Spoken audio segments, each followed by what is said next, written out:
Halo teman-teman, kita jumpa lagi pada channel saya Cuap-Cuap Hardi. Nah, sebagaimana teman-teman ketahui bahwa di dalam channel ini ada satu rubrik Sudut Meja. Sudut Meja itu berisikan tentang kebiasaan-kebiasaan ataupun hobi yang dilakukan oleh narasumber saya. Sebelum saya memperkenalkan narasumber saya yang mungkin sebenarnya tidak asing lagi bagi sebagian besar di antara teman-teman, saya mau menyampaikan ucapan terima kasih kepada teman-teman yang telah menekan tombol subscribe pada channel saya ini dan kemarin sudah mencapai 600 subscriber. Tentu kita berharap bahwa semakin lama semakin banyak teman-teman yang bergabung dan ini akan pasti membuat saya semakin bersemangat. Langsung saja kita masuk dengan perkenalan dengan narasumber. Selamat sore, Bang. Selamat sore. Bagaimana kondisi sekarang ini? Sehat. Oh, syukurlah, puji Tuhan. Nah, Sehat. kita ingin kenal ini mungkin bagi sebagian narasumber, bagi sebagian penonton atau pemirsa dari channel ini ada sebagian yang sudah kenal, tapi ada juga yang belum kenal. Kenalnya dong. Mungkin lebih banyak yang tidak kenal. Silakan. Saya Judas Sabak Galet dari Mentawai. Ya. Dan dulu saya aktif di Komisi Kepemudaan Keuskupan Padang waktu masih kuliah. Ya. Akhirnya saya tertarik di bidang politik. Tahun 99 saya masuk ke dunia politik sampai sekarang. Dan saya sudah menjadi anggota DPRD pertama di Mentawai, wakil bupati, seterusnya bupati periode pertama dan periode kedua, dan saya sudah selesaikan Puna Bakti saya pada tahun 2022. Dan terima kasih pemirsa doanya, saya sampai sekarang masih sehat. Dan saya sekarang sedang menggeluti dunia pendidikan sebagai dosen. Nah, Gimana cara jadi dosen? Nah, ini menarik ini. ya, jadi pemirsa, kita membagi percakapan ringan dan santai obrolan ini pada dua sesi ya. Sesi pertama adalah masa lalu, masa silam. Lalu sesi kedua nanti kita akan jeda masuk pada sesi kedua ya, sekarang dan akan datang apa mungkin impian, harapan yang ada, cita-cita dari narasumber saya ini. Tapi tentu bagaimanapun juga ini di antara pemirsa ingin tahu sedikit tentang keluarga lah, asal muasal keluarga. Silakan cerita. Ya, kalau dari keluarga saya, dari sudut bapak, kami 3 orang bersaudara, dan barusan 1,5 tahun yang lalu abang saya yang pas di atas saya sudah dipanggil Tuhan, Bang Yohanes Wagalet. Juga terakhir itu 3 bulan yang lalu juga abang saya paling tua, Bang Emmanuel Sawagalet, sudah dipanggil Tuhan juga. Jadi sekarang saya tinggal sendiri. Kami 3 orang bersaudara tinggal sendiri. Nah, keluarga dari istri saya pasti dari Kabaluan, dan mereka keluarga besar, ada 10 orang dan masih sehat-sehat semua. Dan bapak ibu mertua saya sudah dipanggil Tuhan. Dan kami sekarang anak saya 3, 1 perempuan, 2 laki-laki. 1 ada di Bandung sedang sekolah, kuliah, 1 ada di Udayana, dan 1 lagi masih di Tua Pejat, masih SD, teman mamanya gitu. Ya Bang, kalau kita berbicara tentang masa lalu tentu yesterday pasti ada memori, ada nostalgia, ada kenangan lah ya begitu ya. Nah, kalau berbicara tentang dunia politik ini sepertinya nggak habis-habis lah untuk dibahas lah ya gitu ya. Nah, bahwa saya memanggil narasumber ini Bang Yudas nih, karena memang kami cukup dekat ya, lebih enak panggil dulu. Panggil abang aja. Walaupun waktu menjadi wakil bupati atau jadi bupati 2 periode di Mentawai, kalau ketemu tetap Bang Yudas begitu. Nah, tentang masa lalu ini tadi sudah sempat disinggung tentang ketertarikan di dunia politik ini. Apa yang menyebabkan tertarik dengan dunia politik ini? Mungkin bagi sebagian orang pada waktu itu ini sesuatu yang nggak mau digeluti lah gitu. Hanya saja mungkin sejalan dengan perjalanan waktu semakin banyak orang yang suka dan tertarik. Silakan Bang. Ya, ini pertanyaan yang menarik. Sesuatu hal yang tidak disangka, tidak diduga, kok bisa tertarik di dunia politik? Ya. Saya berdasarkan pengalaman ketika saya kuliah itu tahun 89 saya mau selesai pada saat itu melihat penderitaan Mentawai dari sisi ekonomi, dari sisi sosial, dari sisi politik, betul-betul tidak berdaya pada saat itu. Nah, pertanyaan berikut adalah, lalu kalau kita tunggu, siapa yang memberdayakan mereka? Siapa yang mengangkat mereka dari hal-hal yang serba minus, yang seperti itu? Padahal kita, kalau kita lihat, sudah 70-an tahun Indonesia merdeka, ya. Tapi masih ada juga orang Mentawai pada saat itu, di Republik ini, pada saat itu seperti itu kondisinya. Disitulah saya tertarik. Jadi sekali lagi mungkin kuncinya adalah siapa lagi yang kita harapkan kalau bukan kita sendiri. Nah, dengan kondisi kami mahasiswa pada saat itu, kebetulan saya dari kecil sampai mahasiswa di Padang, saya dekat sekali dengan gereja. Jadi aktif di Komisi Pemudaan. Semakin tertarik saya dunia politik ketika kita juga diajarkan atau diperkenalkan oleh tokoh-tokoh politik pada saat itu ketika saya masih mahasiswa. Nah, salah satu tokoh-tokoh politik yang kita harapkan, yang kita idolakan dulu ada Azwar Anas misalkan ya, gubernur kita. Sering kita berdialog waktu itu. Dan beliau sering bercerita bahwa Mentawai sangat menjanjikan di konteks Sumatera Barat. Punya sumber daya alam, punya ketertarikan, punya keistimewaan, tapi tidak bisa berkembang karena ini minim, dan yang paling minim adalah SDM. Sumber daya manusia. Ya, paling minim pada saat itu. Nah, gereja waktu itu membangun sekolah di mana-mana, cuma sampai pada tingkat SD, dan itu dianggap belum memadai. Ya, dianggap belum memadai karena Mentawai kita harus proyeksikan 100 tahun akan datang. Tidak mungkin mereka sekolah sampai tingkat SD saja. Begitu Mentawai terbuka waktu itu, maka yang SD yang dibangun oleh gereja dikelola oleh pemerintah menjadi negeri waktu itu. Dan begitu berkembang, itu kira-kira yang membuat saya tertarik dunia politik. Nah, jadi begini Bang, kita kan tidak tahu pada waktu itu akan jadi apa ya.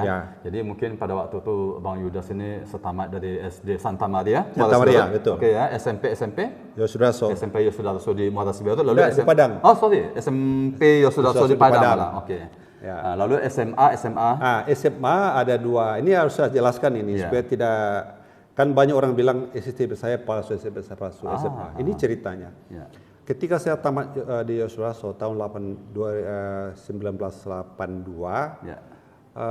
tahun pertama saya masuk SMA Taman Siswa. 1 tahun. 1 tahun, kemudian naik kelas 2, saya pindah ke Don Bosco. Jadi kalau dicari pendaftaran saya pertama kali kelas 1 di Don Bosco, ya enggak ada. Yang ada di Taman Siswa. Ya, ada di Taman Siswa. Ini orang ributkan, ini palsu dan sebagainya. Maka saya pindah ke Don Bosco pada waktu kelas 2. Ya, kelas 2. Kebetulan perbedaan, maaf kata ya, mungkin perbedaan tingkat pendidikan, maka saya tinggal kelas. Aduh, sempat tinggal kelas. Tinggal kelas pada saat itu, karena memang jauh. Padahal saya di sekolah dulu kan. Sebelumnya waktu di Taman Siswa. Juara 3 saya. Waduh, tapi sampai di Don Bosco tinggal kelas malah. Ya, tapi saya syukurilah. Artinya bukan saya tidak mampu, artinya memang saya harus mulai lagi. Konsep saya adalah biarlah saya menjadi orang bodoh di antara orang pintar, daripada orang pintar di antara orang bodoh. Tapi itu jangan jangan dimasukkan di hati. Maksud saya semangat. Semangat gitu ya. Jangan terlalu disimpan di dalam hati lah gitu. Bukan itu. Akhirnya tamat Don Bosco ya? Akhirnya tamat Don Bosco. Tahun berapa itu? Tahun 85-86. Setelah tamat SMA, sambung ke kuliah? Kuliah. Atau ada berhenti sejenak enggak? Enggak, saya kuliah di Bung Hatta. Bung Hatta. Ekonomi. Makanya gelarnya SE, sarjana ekonomi. Iya, SE. Itu tahun berapa itu tamatnya? Saya tamatnya hitung aja lah sekitar 6 tahun. 6 tahun. Jadi kalau tahun 85 berarti tahun 91 begitu? Ya, 91. Dan itu juga sambil bekerja saya di Coca-Cola. Karena bekerja juga, jadi kuliah ya juga, bekerja ya juga. Waduh. Pimpinan organisasi ya juga. Saya ketua IPMEN, Ikatan Pemuda Pelajar Mentawai pada saat itu. Ya? Saya juga salah satu ketua presidium PMKRI. Jadi lumayan sibuk lah. Ya. Lalu apakah setamat dari kuliah di Bung Hatta itu langsung ambil S2 atau tidak? Ada jangka waktu tertentu? Ada jangka waktu tertentu. Jadi tamat saya sambil kerja. Kemudian tahun 94 saya berhenti Coca-Cola. Ya. Habis itu saya dirikan YCM. YCM? Yayasan Cipta Mandiri maksudnya? Ya. Saya dirikan bersama dengan beberapa kawan lainnya. Ya, termasuk Pak Korta, kita sama-sama dirikan. Lagi-lagi tujuannya untuk memperjuangkan hak masyarakat. Ini nampaknya kalau berkaitan dengan sudut meja, ini kan karena topik tentang sudut meja itu adalah hobi atau kebiasaan yang dilakukan ya. Ini sepertinya ini hobinya bukan beda dengan narasumber yang lain, ada yang sastra lah. Mungkin kali ini adalah hobinya berorganisasi dari Bang Yudas ini. Dan politik. Begitu, agak berlain ini kali ini. Oke, lanjut. Setelah itu ketika YCM didirikan. Ya, setelah YCM didirikan kita berjuang bersama-sama. Jadi masyarakat Mentawai berkumpul. Kita kumpulkan walaupun berbagai-bagai latar belakang, kita mulai memperjuangkan kabupaten. Jadi waktu itu kita berpikir bahwa mustahil kita memperjuangkan hak masyarakat, bidang ekonomi, bidang pendidikan, bidang budaya, kalau kita masih berada kekuasaan waktu itu masih di Padang Pariaman. Dan kita harus berjuang sendiri kemandirian itu. Mulailah kita berjuang bersama dengan Yayasan Legasi Meru waktu itu. Kita menggagas seminar itu dibagi dua sekarang. Di seminar kita mengundang almarhum Profesor Marsomping. Kita mempertanyakan, Prof, sebagai ahli hukum budaya, mungkinkah kami jadi kabupaten? Dengan kondisi jumlah penduduk sedikit, sumber daya manusia sedikit, bisa enggak? Beliau kayak semangat kami bisa, karena ada kekhususan. Nah, disitulah kita mulai berjuang, terus berjuang, maka akhirnya menjadi pemekaran dari Kabupaten Padang Pariaman itu. Betul. Kalau tidak salah ingat itu Oktober 1999. Ya, betul. Nah, setelah tercapai ini, artinya perjuangan ini kan ini baru mulai lagi nih jadinya. Betul. Jadi Kabupaten Mandiri ini. Nah, lalu bagaimana lagi? Setelah itu baru kita memperjuangkan juga soal ibu kota. Jadi ibu kota di mana? Nah, akhirnya Skakap mengatakan tempat kami, karena di sini ada perusahaan kayu. Siberut mengatakan tempat kami, karena di sini ada tempat keresidenan pertama kali di Mentawai di kan Siberut. Nah, semua orang mengatakan jangan, kami di tengah-tengah. Supaya jangan berkelahi. mereka terus. Maka kita sepakati sudahlah. Yang penting jadi kabupaten dulu ditempatkan di tengah-tengah. Itulah TOP sekarang. Nah, ini menarik ya bahwa efek dari hobi yang tadi berorganisasi yang sudah dijalani oleh Bang Yudas ya. Mungkin terasa sejak mungkin SMP lah, SMA, apalagi kuliah gitu ya. Itu akhirnya menelurkan satu hal yang kemudian bisa dinikmati oleh semua orang sekalian, yaitu Kabupaten Kepulauan Mentawai. Salah satu lah begitu ya, salah satu buah dari perjuangan pada waktu itu. Nah, ketika ada pemilihan sebagai caleg, kemudian menjadi anggota DPRD, lalu akhirnya Bang Yudas juga pernah menjadi wakil bupati satu periode waktu itu dengan Pak Edison Saleh-Baja sebagai bupati ya, kalau nggak salah ya, Kemudian satu periode pertama itu menjadi bupati dengan Pak Rijal sebagai wakil bupati ya. Periode kedua Pak Yudas, Bang Yudas dengan Pak Korta Sabaliake ya. Nah, kan hanya boleh 2 periode, itu nggak boleh lagi. Akhirnya selesai. Tanggal 22 Mei tahun 2022. Angka yang paling mudah diingat, 22 bulan 5 tahun 2022. Angka apa? Angka keramat itu. Angka keramat seperti itu. Memang bagaimanapun juga kan tentu ada awal, ada akhir. Nah, ketika kita berbicara ini hampir 3 hari yang akan datang lagi, itu peringatan 1 tahun habis masa jabatan. Paripurna. Bagaimana perasaan dari Bang Yudas nih? Nggak lagi menjabat ini. Ya, ini pertanyaan menarik juga ini. Nah, ini kadang-kadang Wardi ini cepat sekali, pintar sekali memancing pertanyaan ini. Jadi begini, saya ini sebagai aktivis dan pejuang, mungkin periode yang berakhir. Periode bisa berakhir, hanya 2 periode, tapi percayalah bahwa semangat dan nilai perjuangan itu tidak akan berakhir. Nah, itu apakah itu hobi atau apa, itu alami. Apa namanya, mungkin passion. Passion. Passion Ya. Ya, taruhlah begitu. Jadi walaupun saya tidak lagi jadi bupati, tapi saya tidak merasa bahwa saya harus sebagai bupati dalam konteks kekuasaan. Makanya saya berpikir karena nilai itu, saya tetap harus dekat dengan orang Mentawai. Saya sekarang di Padang mengajar, mendidik di mana di. Tapi tahan dulu. Yang sekarang tuh kita berbicara tentang masa lalu nih. Saya harus tahan dulu nih.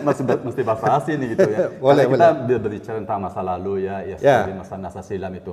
Nah, apakah ada yang berbeda dari Bang Yudas ketika antara istilah maaf kata ketika masih berkuasa dan sekarang ini tidak lagi berkuasa gitu? Berbeda, pasti berbeda. Yang pertama adalah soal perlakuan ya. Ya, itu berbeda. Kalau ketika kita menjabat, dulunya tidak teman, sekarang menjadi teman. Dia akuilah ini teman saya, begini. Tapi ketika kita tidak menjabat, dalam tidak ada nilai, kita tidak punya nilai kekuasaan, itu orang cuek aja gitu. Itu saya kira itu alami lah ya. Sangat alami. Saya menceritakan ini bukan karena saya merasa kecewa, tidak. Itu kan alami. Ya. Nah, yang kedua yang berbeda itu adalah soal apa ya, chemistry.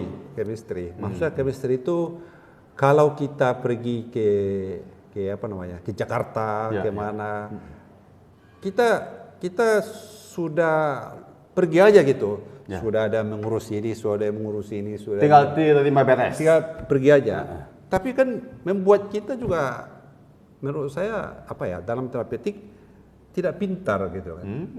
Karena sudah ada. Sekarang saya harus belajar lagi, harus atur sendiri, harus mandiri, harus misalkan kalau saya presentasi, saya harus buat presentasinya. Kalau dulu saya tinggal kasih tahu, saya presentasi, sudah ada yang membuat. Akhirnya saya tidak pintar-pintar komputer. Sekarang saya harus belajar lagi, harus bisa komputer, harus bisa wifi, harus bisa ini. Nah, pemirsa, jadi boleh dikatakan ini Bang Yudas ini buka coki nih, buka dari mungkin dari pengalaman sendiri bahwa begitulah mungkin situasi yang dihadapi oleh orang yang pernah menjabat suatu jabatan, jabatan publik gitu ya. Dan ketika tidak lagi menjabat jabatan publik. Seperti itu, ini buka coki nih, buka belang juga nih boleh katakan begitu ya. Tapi saya tidak merasa apa, artinya ada semangat saya. Saya tidak mau berada dalam ketidaktahuan selamanya. Boleh aja kita soal umur sudah tua, tapi masih bisa saya belajar, komputer masih bisa, wifi masih bisa, saya membuat presentasi masih bisa. Nah, maksud saya antara kita menjabat dengan tidak menjabat itu perbedaannya. Tapi harusnya semangat. Seperti saya sekarang misalkan bisa dibayangkan saya menyelesaikan doktoral saya misalkan, itu harus sendiri. Tahan dulu. Pemirsa, bagaimana juga kita kan mesti membedakan gitu ya. Gitu ya. Kira-kira. Pemirsa, jadi demikianlah sedikit percakapan. Sebenarnya asik kalau kita mau berpanjang-panjang tentang masa silam dari Bang Yudas. Tetapi kita akan jeda sebentar, tarik napas sebentar untuk masuk pada sesi berikutnya, yaitu bagaimana Bang Yudas ini sekarang dan akan datang. Mungkin ada impian, ada obsesi juga. Pemirsa, kita jumpa lagi pada sesi kedua setelah menikmati SMS air minum ini. Kita masuk Bang Yudas pada sesi kedua ini. Sesi kedua ini berkaitan dengan masa sekarang dan yang akan datang. Kalau itu kan ada obsesi, impian, harapan, angan-angan, cita-cita dan pokoknya menjadi satu lah begitu ya. Nah, ketika Bang Yudas 22 Mei 2022 selesai masa baktinya, purna bakti lah istilahnya, apa kegiatan yang dilakukan sampai dengan sekarang ini? Oke. Jadi juga harus jujur saya itu kan. Ketika saya 4 tahun sebelum masa selesai, saya sudah berpikir bahwa saya kan ini tidak mungkin selamanya jadi bupati. Ya, maka saya persiapkan diri untuk menjadi dosen. Dosen ya?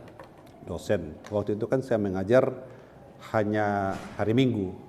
Hari Minggu saya mengajar dan sudah terdaftar saya di salah satu universitas. Dan begitu saya purna bakti, saya sudah langsung menekuni bidang itu sebagai pengajar. Yang kedua, dulu saya berpikir bahwa kalau saya sudah purna bakti, apa yang saya kerjakan? Nah, saya bikin usaha, minimal usaha tidak pun menguntungkan, tapi bisa membantu orang lain. Itulah sekarang Bujai. Bujai ya? Ya, Bujai. Bujai ini apa nih Bang? Bujai itu hotel. Hotel. Bujai itu artinya berkat. Berkat. Ya, bahasa Mentawai. Nah, itu kegiatan-kegiatan saya sekarang untuk sekali lagi melanjutkan visi saya mendidik orang Mentawai, mendidik generasi bangsa, bukan hanya Mentawai, tapi juga di sini kan saya mendidik juga banyak orang lain, supaya apa yang saya pikirkan dulu bisa berlanjut.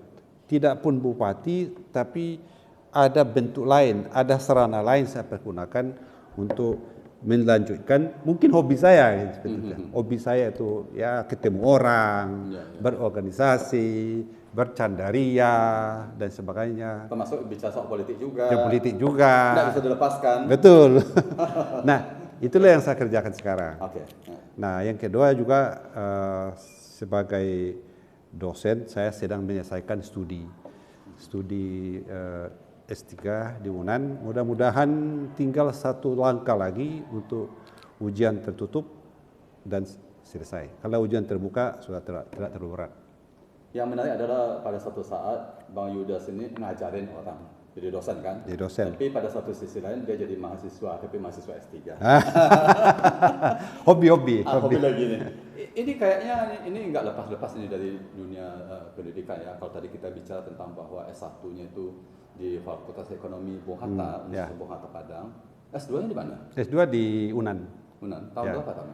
Saya tamat tahun 2005. Itu yang MM ya, Magister Manajemen. Magister Manajemen ya. Oke, lalu setelah itu? Setelah itu saya aktif wakil bupati. Wakil bupati, saya sudah MM itu. Wakil bupati dan seterusnya bupati satu periode dan sebagainya. Jadi dunia pendidikan, kemudian ada kaitan dengan SDM yang seperti selalu dibayangkan oleh Bang Yudas ya, bagaimana upaya untuk peningkatan kualitas dari manusia itu lewat pemberdayaan sumber daya manusia ya, sepertinya begitu. Nah, ketika menjadi dosen itu baik pada saat masih menjabat tadi sudah disebutkan, lalu sekarang ini sudah tidak, berarti lebih leluasa sekarang ini, lebih banyak mata kuliah yang bisa diajarkan. Boleh tahu mata kuliah apa sih yang diajarkan? Saya mata kuliah manajemen bisnis. Misalkan saya ambil retail, manajemen retail, kemudian manajemen ekonomi kreatif, kemudian manajemen inovasi, kemudian manajemen strategik, satu lagi perpajakan. Jadi ada 5 mata kuliah. 5 mata kuliah yang diajarkan sekarang ini. Kalau dulu mungkin hanya satu. Satu saja. Nggak ada waktu, tidak bisa lama-lama. Gitu. Susah. Kayaknya itu manajemen. Semua itu mungkin berkaitan dengan MM-nya juga. Iya, betul. Nah, kalau begitu yang S3 ini tentang manajemen juga atau tentang apa? Manajemen sumber daya manusia misalnya? Lebih pada di S3 ini saya padukan antara strategik, manajemen strategik dengan kebudayaan. Ini menarik, kebudayaan dan sosial. Bang Yudas, boleh nggak kasih bocoran tuh kira-kira tentang apa sih yang mau sebagai untuk doktoranya ini? Kasih clue-cluenya saja lah gitu. Jadi begini, saya berangkat dari kasus ya. Saya berangkat kasus ketika saya jadi bupati. Ketika saya jadi bupati, memang objek penelitian saya juga Mentawai. Saya objeknya adalah Uma itu dalam konteks bukan rumah, tapi klan. Kelompok. Ketika saya di Bupati, saya membangun jalan Trans Mentawai. Kita membangun sekolah, kita membangun puskesmas di mana-mana. Dulu sekolah tahun 2011 SMP saja itu ada 6. Sekarang ada 37 SMP kita bangun. SMA dulu hanya 4. Sekarang ada 25-an. Puskesmas dulu hanya 4. Sekarang ada 15-an. Belum lagi polindes. Belum lagi polindes. Posto-postonya ya. lah. Kita bangun Trans Mentawai. Kita bangun bandara sekarang. Bandara. Rokot. Pertanyaan saya waktu itu, semakin kita bangun fasilitas, orang Mentawai semakin tersingkir. Ini kan menjadi perenungan kita. Kita membangun fasilitas, jalan, bagaimana orang Mentawai bisa memanfaatkannya. Tapi justru mereka jual tanah di pinggir-pinggir jalan ini. Muncul pertanyaan, ada apa? Nah, situlah saya mulai penelitian. Lalu ketika saya penelitian, saya ambil kasus Uma, bukan kasus, objeknya Uma Klan, khusus di Siberut. Akhirnya saya bisa menemukan bahwa ternyata sosial kultural di Mentawai itu masih dalam lingkup Arat Sabulungan. Bagi pemirsa mungkin belum begitu. Ya, Arat Sabulungan itu adalah satu filosofi kehidupan orang Mentawai yang menuju pada titik keseimbangan. Ya, titik keseimbangan. Misalkan kita tidak boleh buang air besar di sungai supaya alam ini seimbang. Kita tidak boleh menyakiti orang lain supaya ini kita seimbang.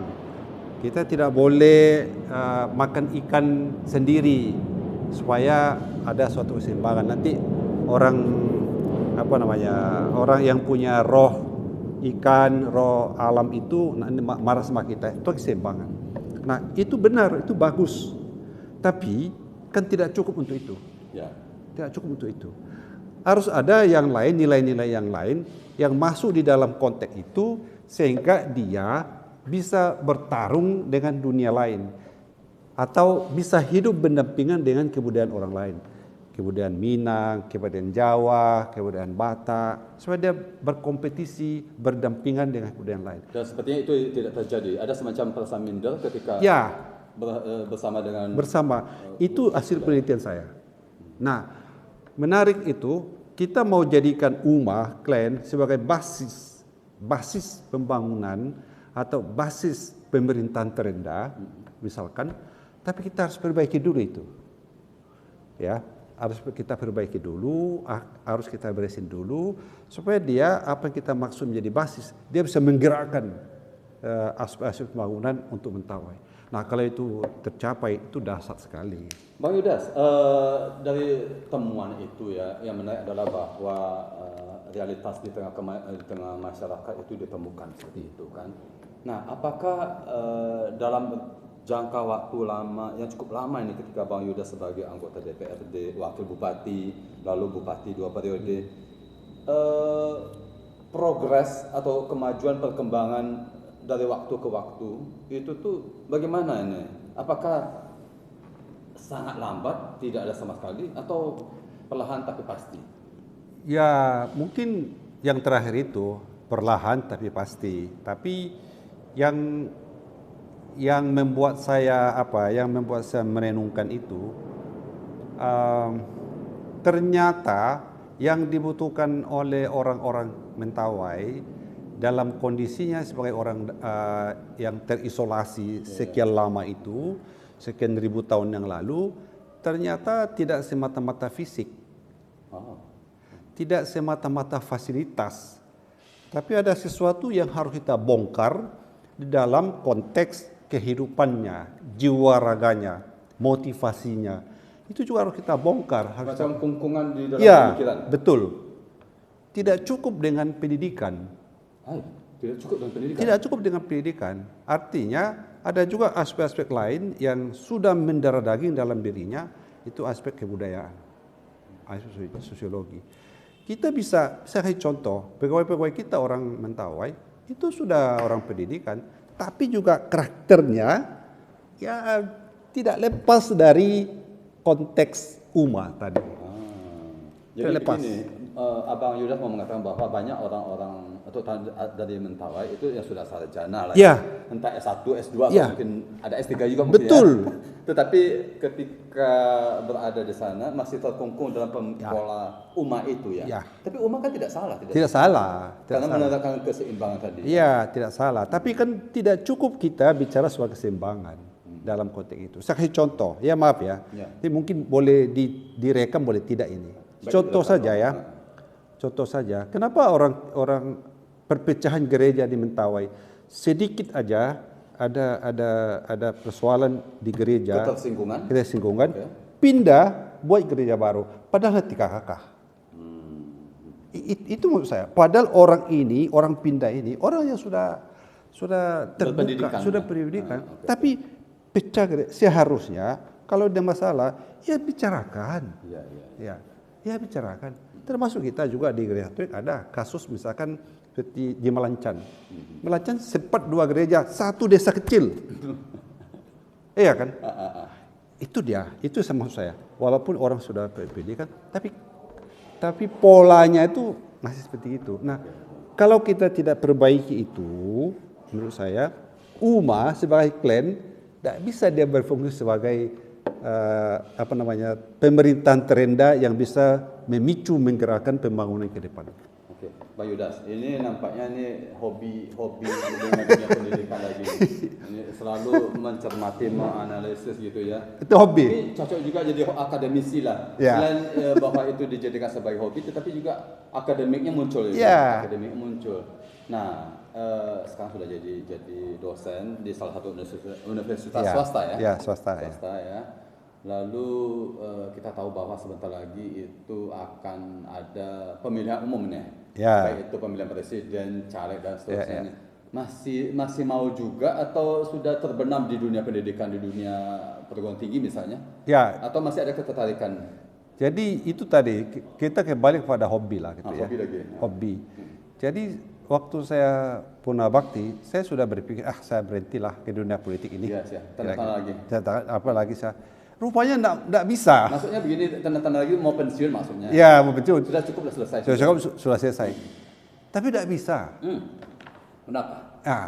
Begitu kita lihat persoalan, begitu kita lihat ketidakadilan, begitu kita lihat menggebu lagi fashion tadi. Kan sebenarnya bisa saja kesalahan itu biarlah saya menikmati masa ini ya. Tapi tidak bisa. Makanya saya tergerak hati saya kira masih tetap di dunia politik, tetapi mungkin tidak lagi sebagai eksekutif, tapi mungkin di tataran legislatif. Legislatif. Kalau dulu kan pernah juga legislatif, tetapi dulu kan anggota pemirsa, Bang Yudas ini pernah sebagai anggota DPRD Kabupaten Kepulauan Mentawai. Yang pertama. Akan kembali lagi pada tingkat kabupaten. Saya kayaknya tidak. Jadi kita kasih kesempatan kepada generasi yang muda-muda. Kita lihatlah tingkat yang lebih sedikit. Tingkat provinsi itu? Tingkat lebih tinggi lah. DPRD provinsi atau ke tingkat nasional? Kemungkinannya ke provinsi. Kalau nasional juga terlalu tinggi. Kita step by step. Artinya nanti besok ini kalau sudah pernah menjejaki di tingkat provinsi, naik lagi. Ya, baru kita. Kalau sehat-sehat, Tuhan berkehendak. Ya, puji Tuhan lah kalau mudah begitu. Jadi artinya 2024 akan coba istilahnya peruntungan, siapa tahu dapat. Iya, siapa tahu dapat. Di tingkat provinsi. Obsesinya masih sama seperti itu juga, bagaimana memperhatikan, bagaimana memajukan, terutama di daerah Mentawai lah. Gitu ya. Opsi saya pada hari itu tentu berubah. Opsi saya pertama, saya mau mengabdikan diri saya ini sebagai orang Mentawai, tidak lagi hanya memikirkan hanya Mentawai, tapi saya coba sebagai orang Mentawai, generasi penerus bangsa ini, sudah saatnya orang mental juga memikirkan orang lain. Misalkan kalau terjadi di provinsi, kan tidak hanya mental dipikirkan. Pesisir Selatan harus dipikirkan. Damas saya harus pikirkan, kan provinsi. Karena dia adalah anggota DPRD provinsi. Provinsi ya? misalkan. Maka tidak lagi konteksnya pada kewilayahan. Tidak, kewilayahan. Ya? Itu opsi yang pertama. Yang kedua, saya mau coba mengajak kawan-kawan yang lain, sebangsa dan setanah air yang ada di Provinsi Sumatera Barat. Mari kita memperjuangkan kesetaraan pembangunan. Kesetaraan pembangunan. Kesetaraan itu adalah bahwa di daerah-daerah yang terpinggirkan, mungkin perhatian kita lebih banyak ke sana, pada setara. Jangan justru kita semakin terpinggir lalu kita tidak ada perhatian. Itu tidak setara namanya, itu tidak seimbang.